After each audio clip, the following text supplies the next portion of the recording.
ભાવનગરની ગલીઓ પણ સુમસાન છે, કારણ કે અહીં પણ 41 ડિગ્રી જેટલું તાપમાન નોંધાયું છે અને લોકો હવે શેરડીનો રસ અને જ્યુસનો સહારો લઈ રહ્યા છે। ખાસ કરીને જે શેરડીના રસના કાલા છે ત્યાં સૌથી વધુ ભીડ જમાવતા લોકો જોવા મળ્યા અને શહેરના જાહેર માર્ગ ઉપર બપોરના સમયે તો લોકો નીકળવાનું ટાળી રહ્યા છે। ભાવનગર શહેરમાં સૂર્યનારાયણનો પ્રકોપ સતત વધતો જાય છે। અત્યારે અમે ઊભા છીએ ભાવનગર શહેરના જશોનાથ ચોક ખાતે। આ ખૂબ જ ટ્રાફિકવાળો અને સતત લોકોની અવરજવર વાહનોની અવરજવર વાળો રસ્તો છે, પરંતુ ધીરે ધીરે જેમ સમય પસાર થઈ રહ્યો છે તેમ વાહનો ઓછા થતા જાય છે, લોકો ઓછા થતા જાય છે। અને ગઈકાલની જો વાત કરીએ તો 41 ડિગ્રી ઉપર તાપમાન ગયું હતું, ત્યારે આજે પણ તાપમાનમાં સતત વધારો થઈ રહ્યો છે। લોકો આ પ્રકારના જે રસના ડેપો છે, રસના સ્ટેન્ડ છે ત્યાં સતત રસ પીવાનું પસંદ કરી રહ્યા છે।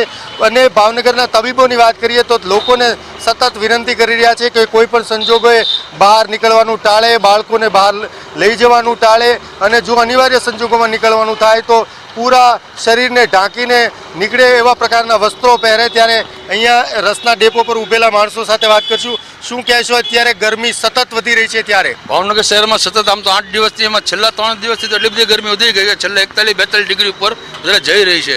તેના માટે અત્યારે ધરતીનો અમૃત પીણું જે રસ એનું અમે સેવન કરીને ઠંડી ગરમીને અમે રક્ષણ મેળવી છીએ। અત્યારે તમારા ડેપો ઉપર અત્યારે સતત ગીર્દી જોવા મળી રહી છે।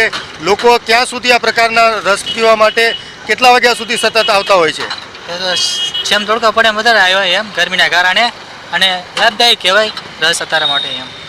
લોકો સતત પ્રયત્ન કરી રહ્યા છે કે કોઈ પણ સંજોગોએ આ ગરમીમાંથી બચવા માટે લીંબુ શરબત, શેરડીનો રસ આ પ્રકારનું સેવન કરી રહ્યા છે। ત્યારે ભાવનગરના તબીબો પણ લોકોને બચવા માટે, ભાવનગરનું તંત્ર પણ સતત લોકોને સતર્ક રહેવા માટે સૂચનાઓ આપી રહી છે, જાહેરાત કરી રહી છે। લોકોને અપીલ પણ તંત્ર દ્વારા કરાઈ રહી છે કે કોઈ પણ સંજોગોએ આ તાપમાં બહાર નીકળવાનું ટાળે। તો જેમ